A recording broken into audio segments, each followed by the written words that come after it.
This week's edition of NJBIA's Minding Your Business is brought to you in part by AT&T, helping family, friends, and neighbors connect in meaningful ways every day. From the first phone call 140 years ago to mobile video streaming today, AT&T innovates to improve lives. And by New Jersey Business Magazine, providing the critical information needs for New Jersey's business community for more than 65 years.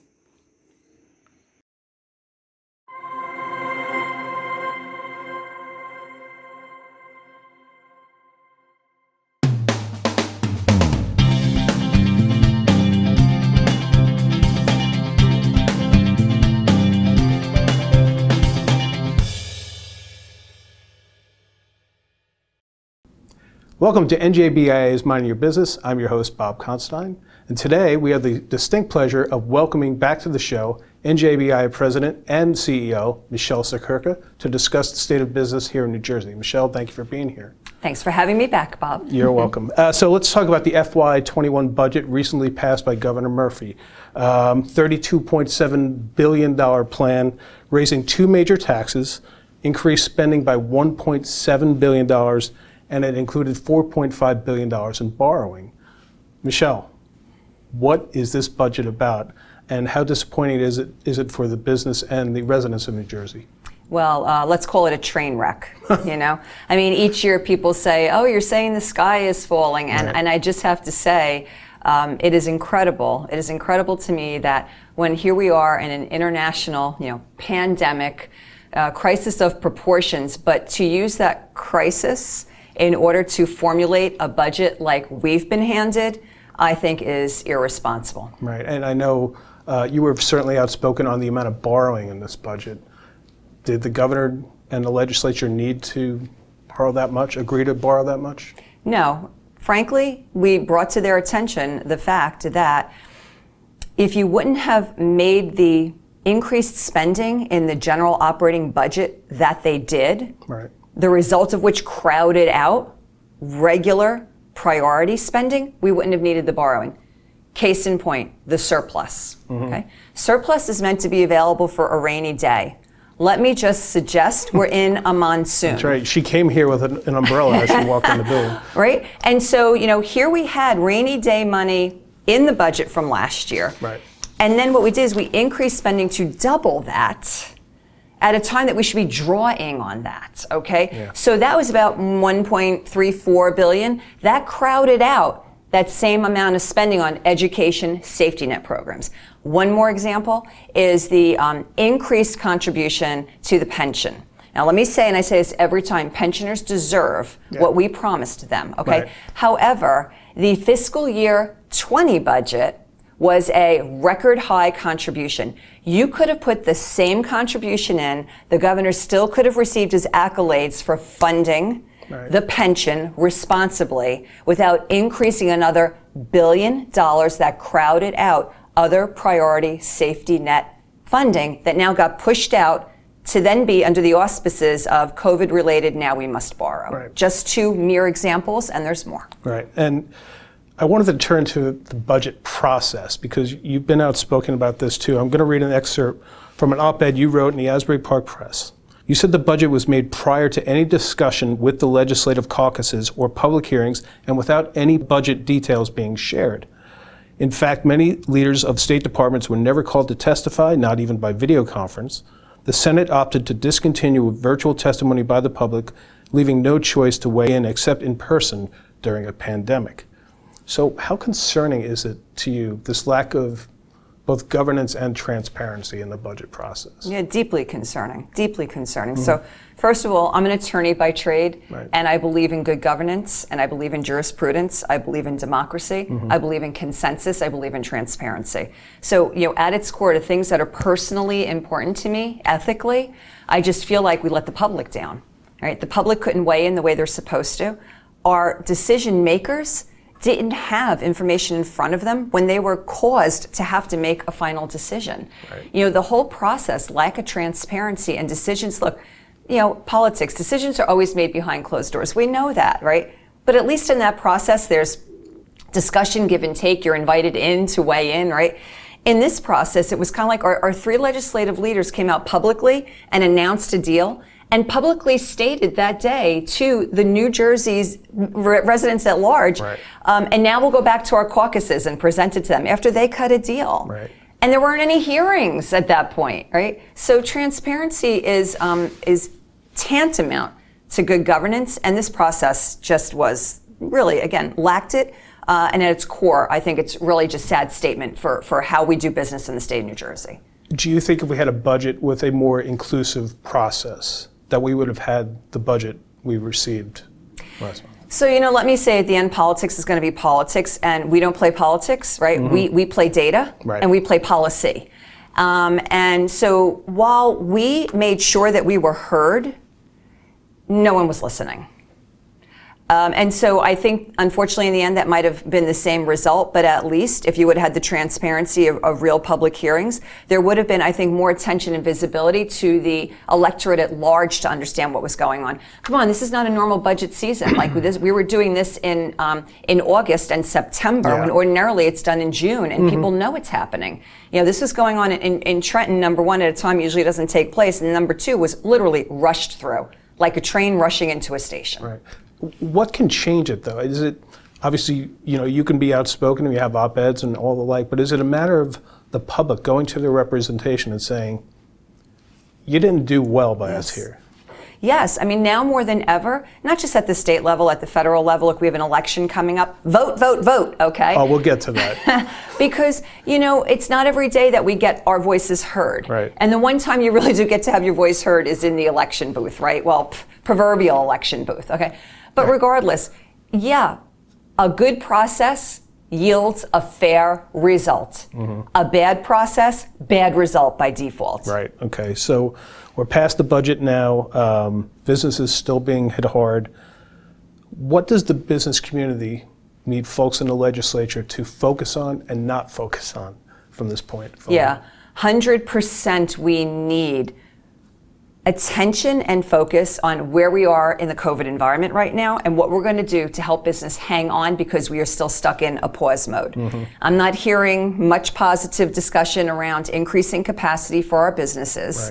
Right. So as a result of that, if we have to assume that we're going to be on limited capacity for 3, 6, 9, 12 months, what are we doing that's more strategic than just tactically throwing out programs here and there? Right. The more comprehensive plan for what 6 or 8 months of a continuing COVID environment looks like, we need their attention. We need to address things like liability for businesses that are doing the right thing by their workforce and their consumers, right?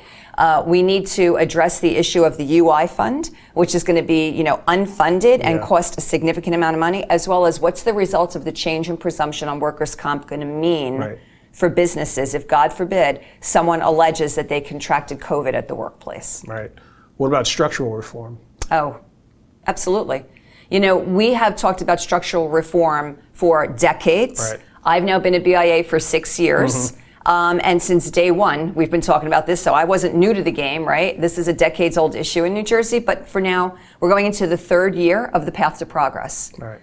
A bipartisan plan to bring reform to the state of New Jersey. How possibly did we get through a budget process without taking reform into consideration at a time that we needed it most? So now, let's get on the chorus. Senate President said that, he's got everyone's attention to do this. So Senate President, let's work with you. Let's get this reform going now. Right.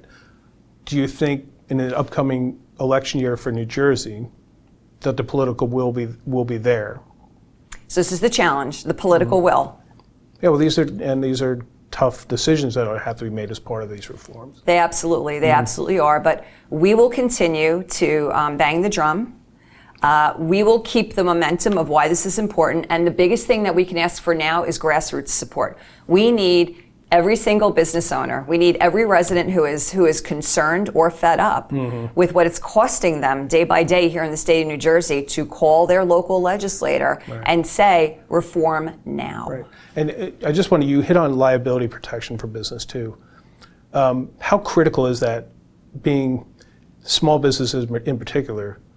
Their line is so fine right now. If they're hit with a lawsuit they have to defend and it's meritless, how important is that? It's significant. I mean, it is significant. You said it. I mean, the difference, look, we know businesses have said to us, operating on limited capacity, 86% of them don't turn 1 penny of profit. They're literally just making it by on their balance sheet. Okay, so every single dollar counts, whether it's the potential for litigation that's unnecessary, whether it's a new mandate placed on them, right? Anything right now is tantamount to sending them, under. Right. You also mentioned capacity before. As we tape this, we're still at 25%. We were very slow to get to 25%. Yeah. We've seen an uptick in at least positive test results. But they're not necessarily tied to the expansion of restaurants reopening. Correct.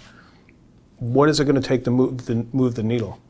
So consistent data and push and acknowledgement, which I'll give the governor credit. Just the other day he did say that he acknowledged that we don't see spikes coming from retail or indoor dining or gyms, right? So we need to keep that in mind, and we need more transparency in the targets and the metrics to move the needle.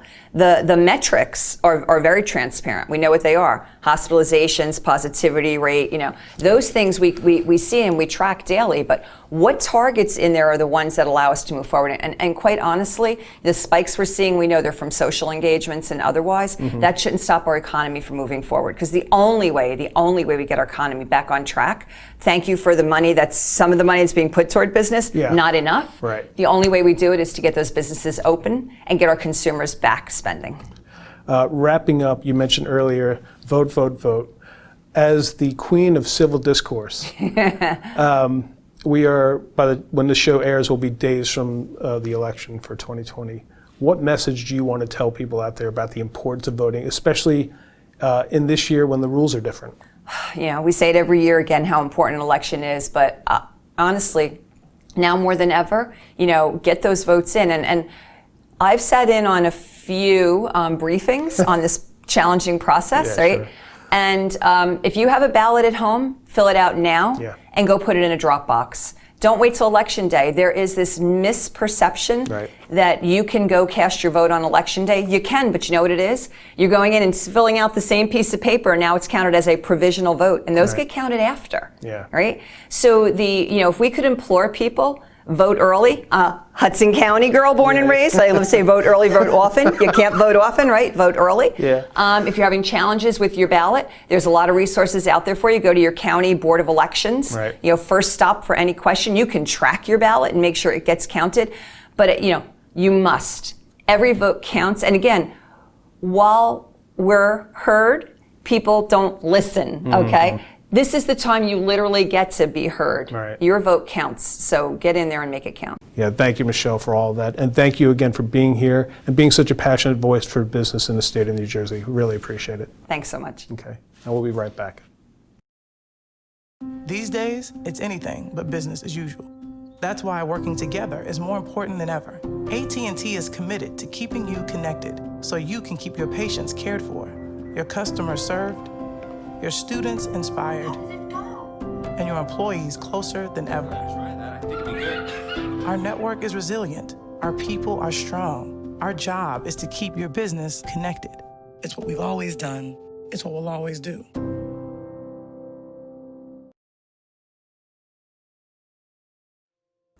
Association Master Trust is changing its name. We are now Association Member Trust, because we're all about our members. Our health plans are designed to give members more options with better service at a lower cost. We've partnered with Horizon Blue Cross Blue Shield and Delta Dental to give our members access to some of New Jersey's and the nation's largest provider networks. We've put our profits into improving our plans. When possible, we even pay dividends. We help our members select the right coverage for their needs and help with any billing or claims issues. We are always there for our customers. So next time you're evaluating health plans, look for one where you can expect more. Look for Association Member Trust. More options, more health.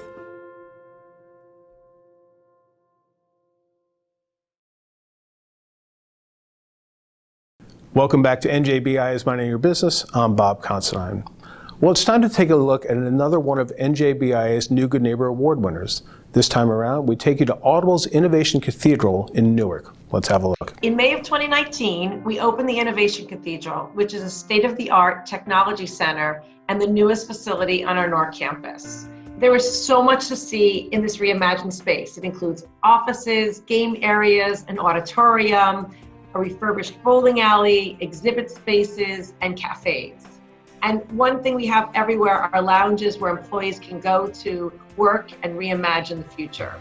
One of my favorite parts is the sanctuary. It's a very quiet space where people can come work and just sit amongst some of the great secular figures of history. Since we opened last spring, we've learned a lot about the cathedral and how it served the community over generations. In fact, I led a tour recently of a woman who had recently lost her parents, and she was so excited to show her children the cathedral where her father, their grandfather, once worked in the bowling alley and where her parents had been married. It was incredibly moving to see how the cathedral was important to her family's history and story. So I have to say the Innovation Cathedral is the perfect metaphor for Audible's approach in Newark, because it brings to bear the many different ways that we're supporting and growing the tech ecosystem there. And I have to say the Innovation Cathedral is a cutting-edge workspace, and as well as a state-of-the-art historic landmark, and a living example of how yesterday can yield to tomorrow and how spaces can continually be reimagined. Next on Minding Your Business, we turn to the important topic of eldercare for family members. Theia Senior Solutions is a unique concierge business that helps adult children plan for their aging parents. Joanna Gordon-Martin is the founder and CEO of Theia, and we're glad she could be here with us today. Joanna, thank you so much for being here. Thank you for having me. So tell us more about Theia Senior Solutions. Where does this start? Sure. So where it started, I mean, it was really a personal experience that I had. I was probably 2014, busy executive, bunch of kids, typical what they call the sandwich generation, dealing with both balancing my children and starting to think about aging parents. Right. My mom was widowed, living in Florida, independent, cognitively completely sound, and a fall happened. And as much as I knew that I had been assigned healthcare power of attorney, I knew what that meant. I'd spent a career in biotech, knew how to navigate the issues. Being far away and trying to figure out what to do, how to go into action was a really challenging place to be. Who are the people you serve and how much staff do you have? Yeah, so the way that we always look at it, we say aging's complicated and finding an unbiased advisor shouldn't have to be. Right. Theia was really founded to help both families and firms navigate the complexities of the system. Right. What's difficult is often people don't know what they don't know, and people who have been through caring for an aging parent will hear about our business and say, I wish I knew of you when I was going through this. For many people, when it starts, they think, I can handle this, how hard can it be? And it really is a slippery slope. Yeah. So we deal both with the adult children who are planning. We deal with adults themselves, even at the age of 65, as they may be wanting to look at Medicare planning and what are the options that they can consider for empowered aging, and really to do it their way, to firms that are dealing with clients that may be starting to experience signs of dementia, and how do they navigate those issues. So the clientele that comes to you, are they coming to you mostly in a reactive form or in a proactive form? So that's been one of the hardest things I would say about the business. When I looked at this myself, I knew my mom was far away and I wanted to figure out what the options were going to be ahead of time. As I started to take a look at building things out, part of it was how could we build out a platform to be able to allow people to have the information that they would need when a crisis would hit. And unfortunately, most people say, I'm going to get to it. And I don't think that it's really that people want to plan to fail, but everybody really fails to plan in this area and find themselves quite reactive. Right, yeah. I think you said somewhere along the lines, like 85% of your people come to you is in a crisis mode, which is not a great state to be in when they come to you. It's definitely not a great state to be in. And I think that for many of us who have dealt with caregiving, it's been having a child. And if, God willing, that child has been born healthy, they get easier over time until they get to be teenagers like mine are. And some days I hope I'm going to like them when they finish growing up. But the problem is that once we get to the age of 80, the average 80-year-old has 8 physicians. The average physician has 8 minutes to spend with a patient. we're dealing with a lot of issues where even if there's one thing that happens, it's usually a multitude of events that start to accumulate and things start to get more and more complicated. Yeah, I mean, time is the rarest commodity, isn't it? I mean, you can have money, you can have all kinds of resources, but time is always the most challenging well, thing. I think health and time are two things that you can't get back, right? Right. So what are the challenges in getting people to come in proactively? How do you get them to? Yeah, so oftentimes it's helping people to recognize what the signs are, as we start to think about the holidays approaching. And, right now in COVID, this is a lot more challenging because social distancing is such a reality and social isolation is also such a reality. Right. But it's trying to look for what the warning signs are. So we often say are you starting to see a parent who was always on top of things that now you're seeing bills piling up when you're going into the home? You're starting to see that there isn't food in the refrigerator, or mom who was always so fastidious about cleaning, things are either accumulating or they're not being taken care of.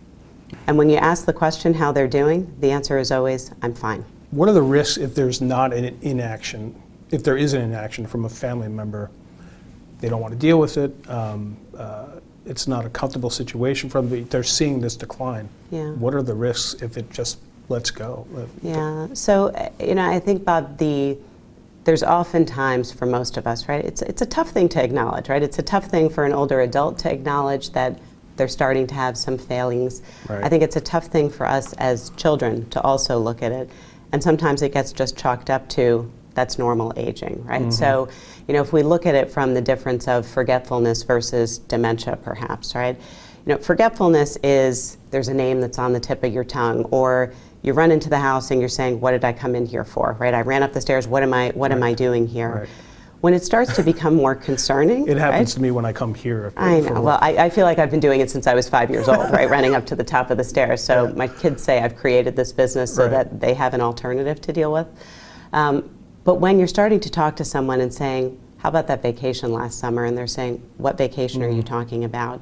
Or you're asking questions, or they're forgetting that they paid a bill or gave something. That's when the warning signs really should be going off. Right. Similarly, we use a very technical term for this. It's called the oopsies. And I say that what we will see is that once a parent starts expressing something went a little wrong. Oh, how silly, I fell coming out of the car, or there was an issue here. Once they start expressing those things, I can almost guarantee you there have been 100 of those oopsies that have occurred that they haven't talked about. Right. And this doesn't mean that the alarms have to go off, but you have to start asking yourself, what do you need when you need to be prepared, and what does that mean? Is it hard to have people to trust you from the beginning? So that was based on my own experience with this, why I felt so strongly about building Theia, and there are kind of a couple of components to it. When you're dealing with a parent that needs support, number one, you're not entirely sure what that means. And you think about, well, maybe there just needs to be some extra hands, some help in the home. What you're not considering is the risk that begins to introduce, right? Somebody now having access to the home, access to a checkbook potentially, the vulnerability that can exist there. And this is often where the issues of elder abuse can start to really become quite real, because there's a trusting relationship. And I'm not saying that that's always the case, but red flags start to go up. We've heard stories of this. This happens. Sure, it happens quite a bit, and I think the data says that 20% of people are going to fall prey to some form of elder abuse. So it's a big concern. But it's also, you don't know which direction you should be going. And there are a lot of people out there who will say, we can help you for free. Right. Well, that helping you for free is often, we're trying to guide you to this facility where we might be getting a 5-figure commission for placing a head in a bed. Or we're going to guide you to a funnel that kind of keeps you on a revenue stream to our business. Right. And I felt very strongly, my mom wasn't a unit. This was more of, I was much more comfortable with the idea of, let me pay somebody to help me make a plan, and then let me determine who the best people are to execute that plan. How has the business model changed from when you started this? Yeah. I would imagine there's some adaptation that goes on from when you... Absolutely. Yeah. Well, and I think that's part of it, right? I mean, I think that this is my second startup. My former business school, or my current, whatever, the business school I went to, I'm very involved there and very much a proponent of female entrepreneurship. So I love looking at how to scale businesses. This has been a tough one because every family situation is so unique. So it's not just the older adult having the issues, but it's also the dynamics that go around a family with the Right. choices that need to be there. And I think what has been, what we've really started to experience with COVID, so pre-COVID, if you'd said to me, well, where are you located? We're very proud to have started the business and to have roots in New Jersey, but we were operating up and down the East Coast. We're now able to operate in all major metropolitan areas. Okay. And a lot of that has been leveraging technology as much as possible to make sure people have access to the appropriate information. We have a very rich database of all of the resources that you would need, from physicians to transportation, Right. to facilities, to home care agencies, to help you determine where you can be going. And the next phase of Theia will likely be more of a digital content strategy, where we're able to get this to a much broader population than just those that can afford a private pay service. All right, so last question. You know, this has been a long road and a very important road. Yeah. What is gratifying for you, not even just on a daily basis, but when you look at what you've created and what important work is being done, what's the gratification? Yeah, I mean, certainly I'm honored by the families that we've been able to serve. I'm honored with the families that we've been with for a long time, Right. and seeing the relief that we're able to provide.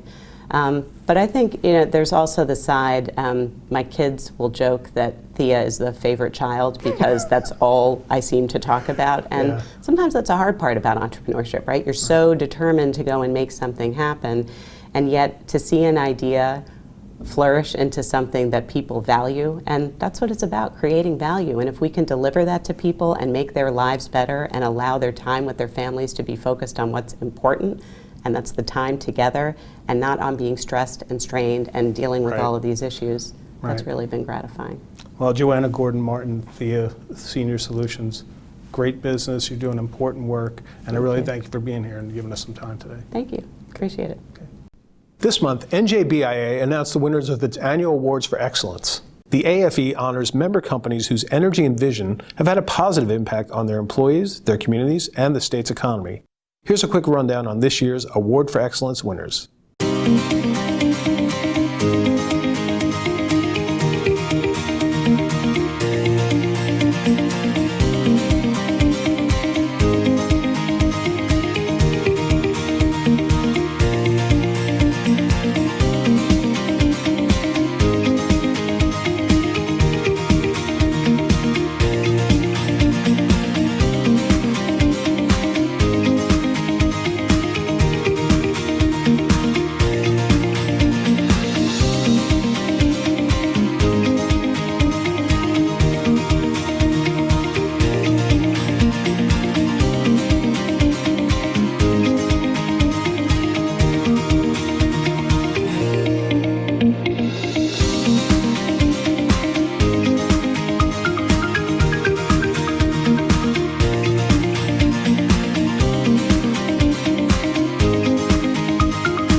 And congratulations to all of NJBIA's Awards for Excellence winners. And thank you for joining us. We'll see you next time here on NJBIA's Minding Your Business.